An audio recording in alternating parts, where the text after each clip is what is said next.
영생 주신 백성들을 끝까지 지키시는 예수님, 이런 주제로 같이 말씀 생각해 보겠습니다. 지난주에 이 본문에서 예수님은 내가 문이니 누구든지 나로 말미암아 들어가면 구원을 받는다 이런 말씀하셨죠. 그리고 나는 선한 목자이기 때문에 양들을 위해 목숨을 버리지만 삭부는 양들을 버린다 이런 말씀도 하셨습니다. 그리고 또 목숨을 버릴 권세와 다시 얻을 권세가 예수님께 있다 이런 말씀을 하셨는데, 이 말씀으로 인해 유대 종교 지도자들 사이에 분쟁이 일어났다고 본문 19절에서 말씀합니다.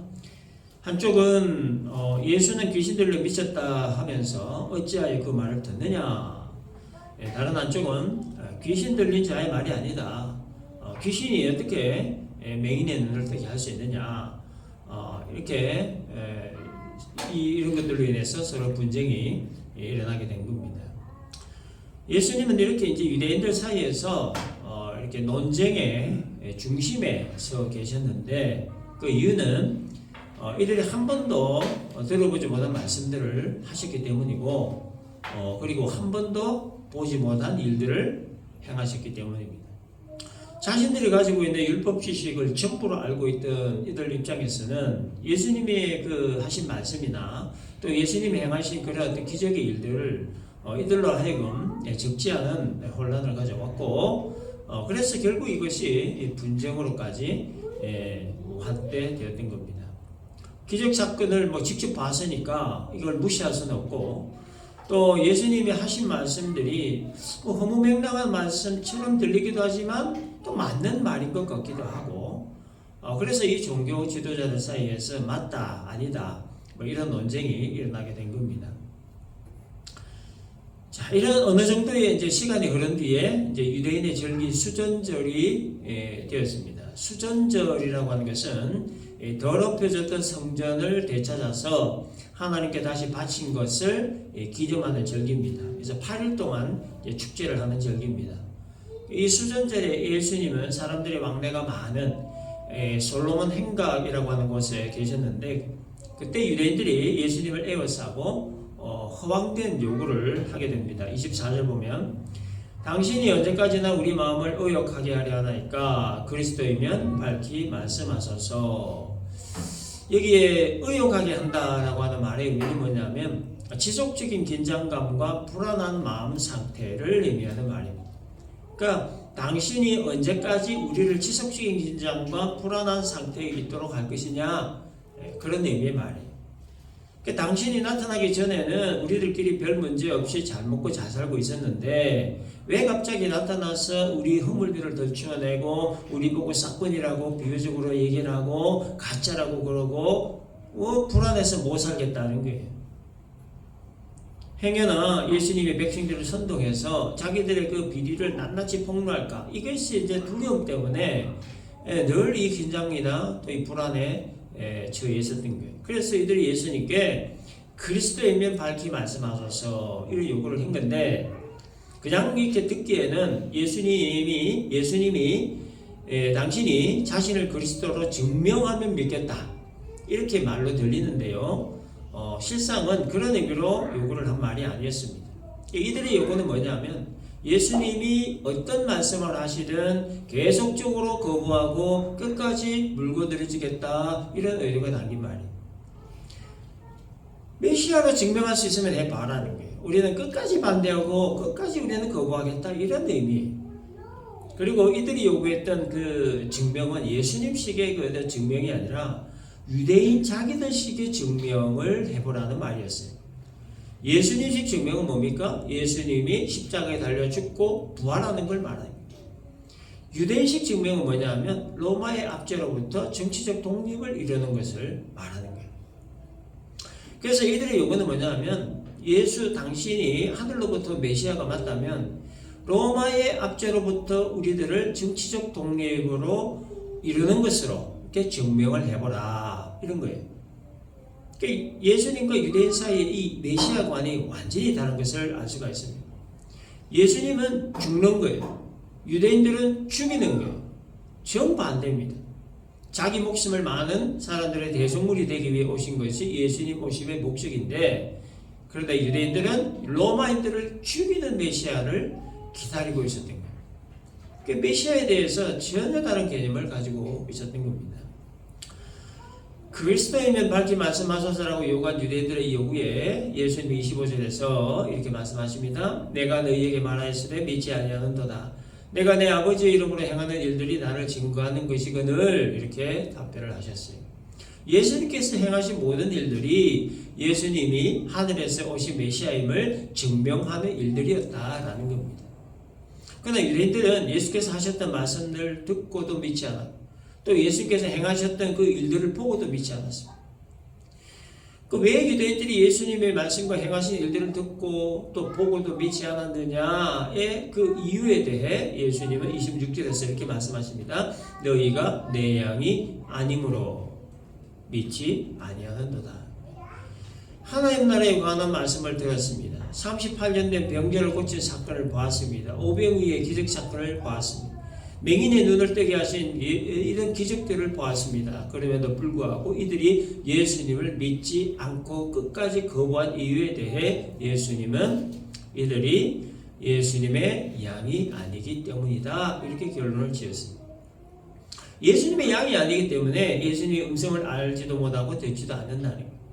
예수님의 양이 아니기 때문에 예수께서 행하신 그 기적적인 그 사건들을 보고서도 믿지 않는다는 거예요. 그러나 예수님의 양은 예수님의 음성을 알기 때문에 믿고 따른다 라고 하셨습니다. 27절에 내 양은 내 음성을 들으며 나는 그들을 알며 그들은 나를 따르느니라. 이 부분에 대해서 지난주에 우리가 살펴봤습니다. 예수님의 양은 예수님의 음성을 알기 때문에 예수님을 따른다는 거예요. 이건 상식이죠. 예수님의 양이 아닌 자들은 예수님의 그 음성을 알지 못하기 때문에 따르지 않는다는 거예요. 이렇게 예수님의 양이냐 아니냐의 여부에 따라서 예수님을 따르냐 따르지 않느냐로 결정된다. 그래서 예수님의 양과 예수님의 양이 아닌 것, 이것은 뭘 얘기하냐면 소속이 다른 걸 말하는 거예요. 소속.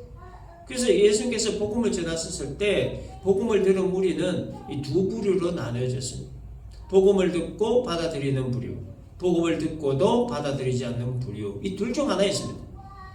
복음을 듣고 받아들이는 자에 대해 예수님은 뭐라고 하셨냐? 아버지께서 자신에게 주신 자들, 하나님 아버지가 나에게 주신 자들, 이렇게 얘기하십니다. 요한복음 6장 37절에 아버지께서 내게 주시는 자는 다 내게로 올 것이요 라고 말씀하셨습니다. 예수님의 음성을 듣고 따르는 자는 하나님 아버지께서 예수님에게 주신 자들이기 때문에 믿고 따른다는 얘기죠.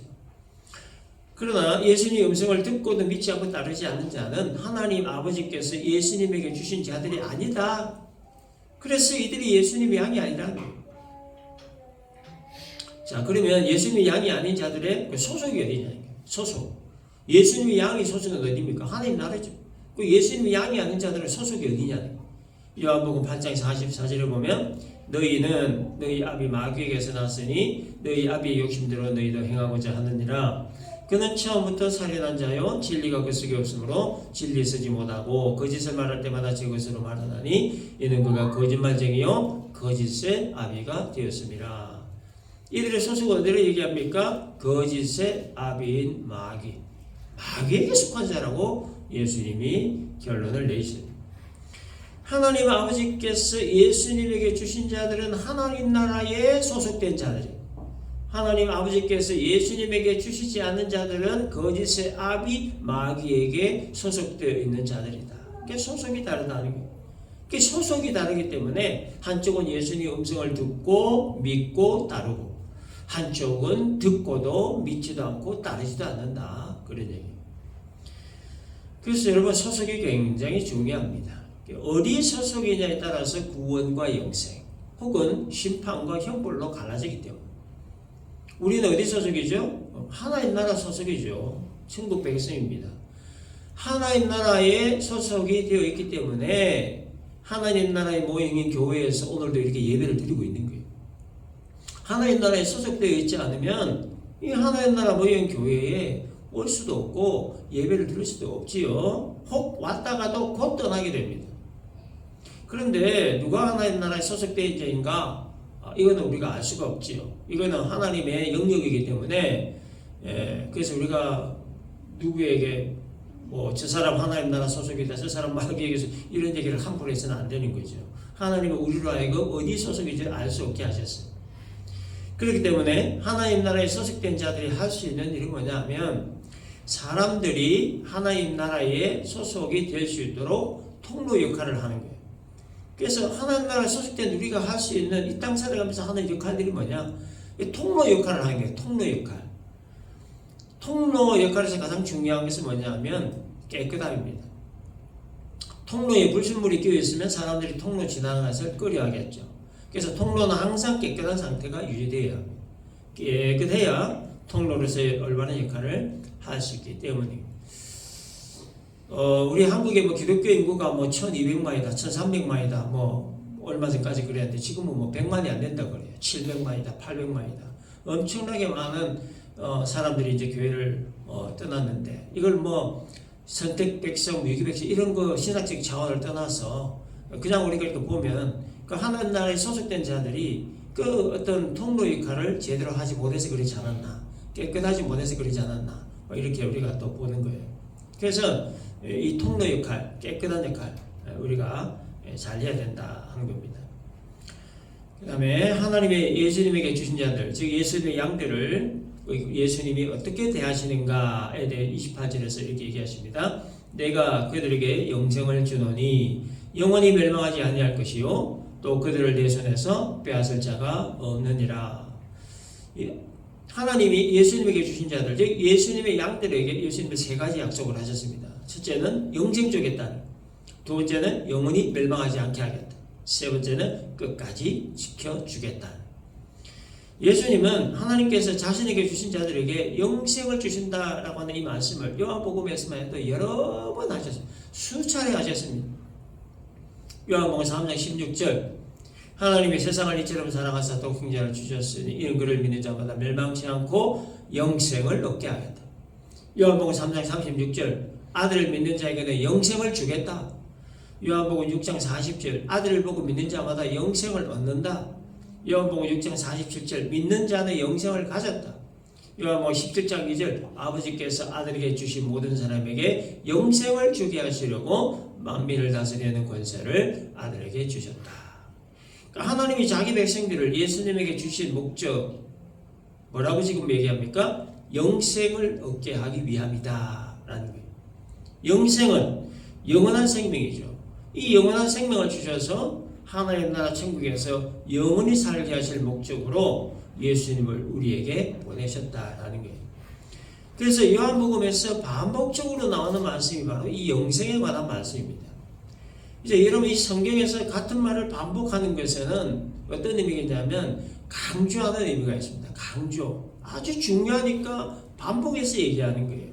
영생은 분명히 있다. 영생의 주체자는 예수님이다. 예수 믿으면 영생 얻는다. 이 사실을 강조하기 위해 요한복음에서 영생에 관한 말씀이 반복적으로 기록되어 있는 거예요. 하나님의 아들 예수님이 이 땅에 오셔서 십자가 지시고 피 흘리고 죽으신 이유가 뭐냐? 그를 믿는 자에게 영생 주시기 위함이라고 성경은 분명하게 강조하고 반복해서 말씀하고 있는 거예요. 그러므로 성경이 분명하게 말씀하고 강조해서 말씀하고 그리고 반복해서 말씀하고 있는 이 영생에 대해서 추후에 의심이 없어야 된다라는 겁니다. 예수님의 피공로로 주신 이 영생은 또한 어느 누구도 빼앗아갈 수 없도록 하겠다라고 말씀하십니다. 29절에 그들을 주신 내 아버지는 만물보다 크심에 아무도 아버지 손에서 빼앗을 수 없느니라. 내 아버지는 만물보다 크시다라고 하는 말은요, 하나님이 우주 만물을 창조하신 창조주시다 그런 뜻입니다. 우주 만물을 창조하신 창조주 하나님께서 예수님을 통하여 우리들에게 주신 이 영생은 어느 누구도 그 무엇으로도 빼앗아갈 수 없게 하신다라는 말입니다. 한 번 주신 영생 끝까지 책임지고 지켜주신다라는 거예요. 이것을 신학적인 용어로 뭐라고 하냐면 성도의 견인이라고 합니다. 영생 주시기로 작정하신 자에게는 반드시 영생 주시고 영생을 주신 자는 중도 포기 없이 끝까지 책임지시고 보장하신다라는 거예요. 그런데 이 성도의 견인교리를 좀 왜곡되게 해석해서 악용을 하는 경우가 종종 있습니다. 영생 이미 얻었어요. 이거 영생 절대 취소되지 않는다. 그러니 이 세상 살아가면서 뭐 내 마음대로 살아도 되겠다. 이런 식으로 왜곡된 해석을 해서 영생 얻은 하나님 나라 백성답지 못하게 사는 사람들이 적지 않다. 이런 사람들로 인해서 교회가 욕을 먹고 하나님의 영광의 묵실이 되고 교회를 자꾸 떠나게 되는 이런 일들이 벌어지는 거예요. 굉장히 잘못된 해석이고 아주 잘못된 적용이죠. 예수님께서 하신 말씀을 이렇게 해석 적용하면 결국 어떻게 되냐? 믿는 것 따로 생활 따로예요. 교회는 다니지만 예수는 믿지 않는 거예요. 종교생활은 하지만 신앙생활을 하지 않는 거예요. 교회 다니면서 예수 안 믿는 사람들이 얼마나 많은지 아세요, 여러분? 진짜 많습니다. 그래서 이와 같은 이중적인 삶을 살 수밖에 없게 되는 거예요. 그래서 바리새인들 및 당시 종교 지도자들이 이렇게 살았습니다. 아브라함의 자손이기 때문에 구원 무조건 받는다. 구원 따놓은 당상이다. 이 믿음 하나만 가지고 구원받은 백성으로서의 삶에는 별로 신경 쓰지 않았던 거예요. 종교적인 의식에도 많은 시간과 에너지를 쏟아부었지만 그러나 정작 필요한 신앙적 삶은 따라주지를 못했던 겁니다. 그래서 예수님께서 책망하신 부분이 바로 이런 거죠. 종교적 열심에 따르는 신앙적 삶이 뒷받침되지 않았던 거, 이거를 책망하신 거예요. 그렇기 때문에 영생 주신 자는 중도 포기 없이 끝까지 책임지시고 보장하신다는 이 말씀을 이런 식으로 해석을 해서는 안 되고요. 예수님이 자신의 핏값으로 나에게 영생 주셨고 그 영생을 끝까지 책임지신다고 하셨으니 이 땅을 살아가는 동안에 영생 주시고 이렇게 피 흘려 주시고 이렇게 주신 예수님의 그 삶을 우리가 배우고 또 예수님의 성품을 배우고 예수님의 가치관을 배우고 예수님의 인생관을 배우고 예수님의 세계관을 배워서 예수님처럼 살아야겠구나, 이런 결론이 나야 된다라는 거예요.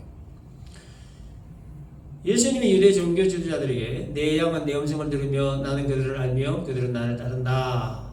내가 그들에게 영생을 주노니 영원히 멸망하지 않는다. 그들을 내 손에서 빼앗을 자가 없다.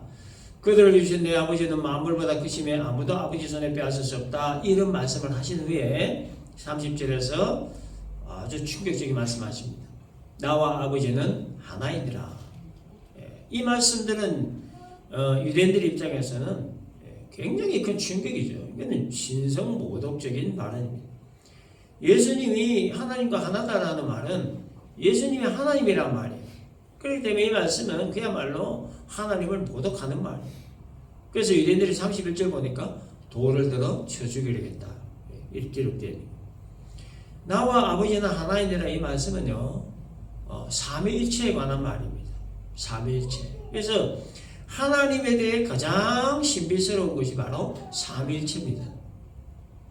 그래서 이 삼위일체의 신학적 정의는 뭐냐? 하나님의 신격의 삼위가 계시는데 성부와 성자와 성령이시다. 이 삼위는 한 하나님이시며 본체는 하나요 권능과 영광이 동등하시다. 이게 삼위일체에 관한 신학적 정의입니다. 그래서 한마디로 얘기하면 세 인격, 그러나 한 하나님, 이게 삼위일체입니다. 본질적으로 성부, 성자, 성령은 하나이시고 그 능력과 권능과 모든 게 동등하시지만 역할적인 부분에서, 사역적인 부분에서 성부는 창조사역, 성자는 구원사역, 성령은 구원의 적용을 담당하신다는 거예요. 그래서 예수님이 유대인들에게 나와 아버지는 하나이니라 하신 이 말씀의 의미는 나 예수는 성부 하나님과 동등한 권능과 영광을 가진 성자 하나님이다, 이런 말이죠. 그러나 유대인들은 이 말을 알아들 리가 없겠죠. 그저 나와 아버지는 하나이라 하신 말씀에 그냥 격분을 해서 돌을 들어 치려고 했습니다. 그래서 돌을 들어 치려고 하는 유대인들에게 예수님은 32절에서 이렇게 말씀합니다.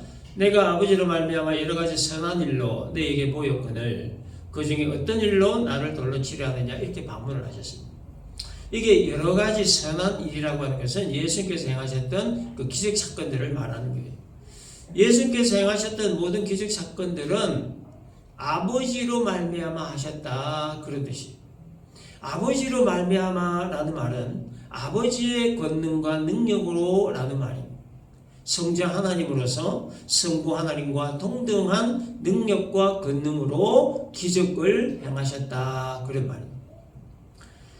신명기 18장 22절에 보면 만일 선지자가 있어 여호와의 이름으로 말한 일에 증언도 없고 성취함도 없으면 이는 여호와께서 말씀하신 것이 아니요 그 선지자가 지 마음대로 한 말이니 너는 그를 두려워하지 말지니라 하는 이런 말씀이 있습니다.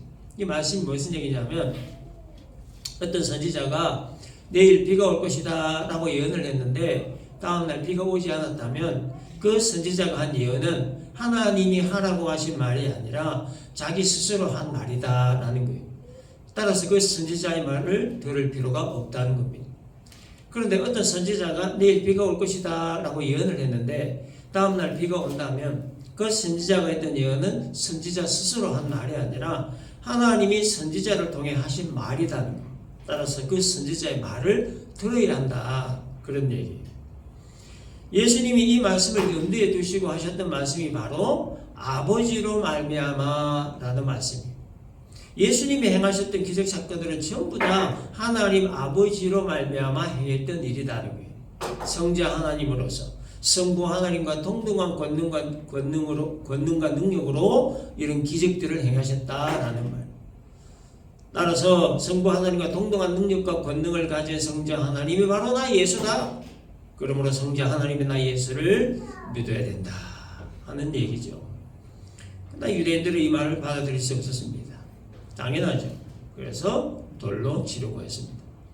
그래서 예수님이 왜 나를 돌로 치르냐 하면서 반문을 하셨습니다.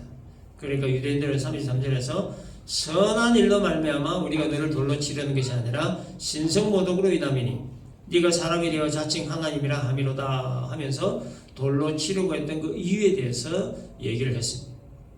이들이 돌로 치려고 했던 이유는 뭐죠? 신성모독 때문이라는 거예요. 자신과 하나님을 동등한 존재로 여긴 것. 이 신성모독 때문에 돌로 치려고 했다는 거예요. 근데 유대인들이 했던 말을 유심히 살펴보면 예수님께서 행하셨던 여러 가지 기적 사건들을 인정했다 하는 것을 알 수가 있습니다. 선한 일로 말미암아 우리가 너를 돌로 치려는 것이 아니라 이 말에 뭐가 담겨 있냐면 예수께서 행하신 선한 일을 인정한다는 말이에요. 인정한다. 예수께서 행하셨던 선한 일, 즉 기적 사건들 그것 때문에 돌로 치려는 것이 아니다. 라는 이 말은 예수께서 행하신 기적 사건들을 인정한다는 말이에요. 그러나 예수가 하나님과 하나다. 예수가 하나님이다. 이 말은 인정하지 않는다는 거예요. 기적 사건은 인정하고 기적 행한 예수는 인정하지 않는다는 거예요. 이건 뭡니까? 이건 자기 모순에 빠진 거죠. 이건 뭐냐면 내가 소고기는 먹었지만 스테이크는 먹지 않았다. 삼겹살은 먹었는데 돼지고기는 먹지 않았다 라는 말과 같은 얘기예요. 예수님께서 행하셨던 그 기적 사건들 자체가 예수님이 하나님이라는 사실을 증명하는 일임에도 불구하고 유대인들은 예수님께서 행하신 기적 사건들은 인정하는데 그런데 그 기적을 행한 예수님은 하나님으로 인정하지 않는다. 자기 모순에 빠져버리고 만 겁니다. 그래서 예수님은 34절에서 너희 율법에 기록된 바 내가 너희를 신이라 하였느라 하지 아니하느냐라고 말씀하셨는데요. 이 말씀은 예수님이 시편 82편 6절 말씀을 인용한 말씀입니다. 여기에 너희를 신이라 할 때 그 신은 하나님의 대리자를 뜻하는 말입니다. 그리고 35절에서 하나님의 말씀을 받은 사람들을 신이라 하셨거늘 라는 이 말씀에서 하나님 말씀 받은 자들은 하나님으로부터 권위를 부여받은 사람을 의미하는 말입니다. 따라서 34절 말씀 너희 율법에 기록된 바 내가 너희를 신이라 하였느라 하지 아니하느냐라고 하는 이 말씀은 율법에 하나님으로부터 권위를 부여받은 자를 하나님의 대리자라고 하지 않느냐 이런 얘기입니다. 나와 아버지는 하나이니라 한 이 말로 인해 돌로 치려고 하는 이 유대인들에게 예수님은 하나님으로부터 권위를 부여받은 하나님의 대리자를 신이라 부를 정도로 그 권위를 인정했다고 율법에 기록되어 있는데 하나님으로부터 보냄을 받은 나 예수가 나와 아버지는 하나라고 말한 것 가지고 어찌 신성모독이라고 할 수 있느냐, 이런 의미로 말씀을 하신 겁니다. 그리고 37절 38절에서 만일 내가 내 아버지의 일을 행하지 아니하거든 나를 믿지 말려니와 내가 행하거든 나를 믿지 아니할지라도 그 일을 믿으라. 그러면 너희가 아버지께서 내 안에 계시고 내가 아버지 안에 있음을 깨달아 알리라, 이런 말씀하십니다. 나 예수가 기적의 일들을 행하지 않았다면 내 말 들을 필요가 없다. 그러나 나 예수가 기적의 일들을 행했다는 것은 나 예수가 하나님이 보내신 아들이라는 것을 증명하는 것이므로 믿어야 된다, 이런 얘기죠. 논리정연하게 말씀하신 예수님 말씀에 유대인들은 더 이상 반박할 수 없게 되었습니다. 그래서 이들이 했던 다음 행동은 무력이었습니다. 39절에 그들이 다시 예수를 잡고자 하였으나, 말로 못 당하니까 이제 무력을 행사하려고 했다는 거예요. 그래서 여러분, 예수님께서 오늘 이 본문에서 말씀하신 핵심은 이겁니다. 예수님과 하나님은 하나다는 거예요. 예수님과 하나님이 하나다는 말은 빌립보 2장 6절에 있는 말씀같이 예수님은 근본적으로 하나님의 본체다, 그런 뜻입니다. 하나님의 본체라고 하는 말은 예수님이 하나님의 속성과 성품을 가지고 계시는 성자 하나님이다 라는 말. 그러나 그 성자 하나님인 예수님은 하나님의 본체지만 빌립보서 2장 6절에서 말씀하고 있는 것처럼 하나님과 동등됨을 취할 것으로 여기지 아니하셨습니다. 자기를 비워서 종의 형체를 가지셨고 사람들과 같이 되셔서 죽기까지 복종을 하셨던 분이십니다. 하나님과 하나이신 예수님, 하나님의 본체이신 예수님, 하나님의 속성과 성품을 가지고 계시는 예수님, 하나님과 동등한 능력과 권능과 영광을 가지고 계시는 예수님, 그 예수님이 우리와 같은 사람이 되셔서 죽기까지 복종하셨던 이유와 목적이 뭐냐? 우리에게 영생을 주시기 위함이다 라고 하는 겁니다. 이것이 오늘 말씀의 결론입니다. 정리합시다. 예수님이 우리들에게 약속하신 것 세 가지입니다. 영생 주겠다, 영원히 멸망하지 않게 하겠다, 그리고 끝까지 지켜주겠다. 이 약속의 말씀은 우리의 구원과 영생 위에 십자가 달려 죽으신 예수님이 하신 약속이므로 이 약속은 반드시 이루신다는 것. 오늘 말씀 잘 기억을 하고 우리는 예수님의 택하신 양들이므로 이미 영생을 얻었다 하는 사실을 항상 기억하고, 그리고 이 영생을 어느 누구도 빼앗아가지 못하도록 예수님이 끝까지 지켜주시겠다 하는 것 또한 기억을 하고, 아버지와 하나이신 예수님, 하나님 아버지와 동등한 능력과 권능을 가지신 성자 예수님, 근본 하나님의 본체시나 자기를 비워 종의 형체를 가지사 사람들과 같이 되신 예수님, 자기를 낮추셔서 십자가의 죽음과 피로 우리 죄를 사하시고 구원과 영생 주신 예수님, 그 예수님을 우리가 더욱더 사랑하고 예수님의 성품을 더 많이 배우고 예수님의 가치관과 예수님의 인생관과 예수님의 세계관도 더 많이 배워서 예수님의 사셨던 삶을 살아가는 참된 그리스도 예수의 사람, 우리 모두가 되시기를 주님의 이름으로 축원합니다. 기도합니다.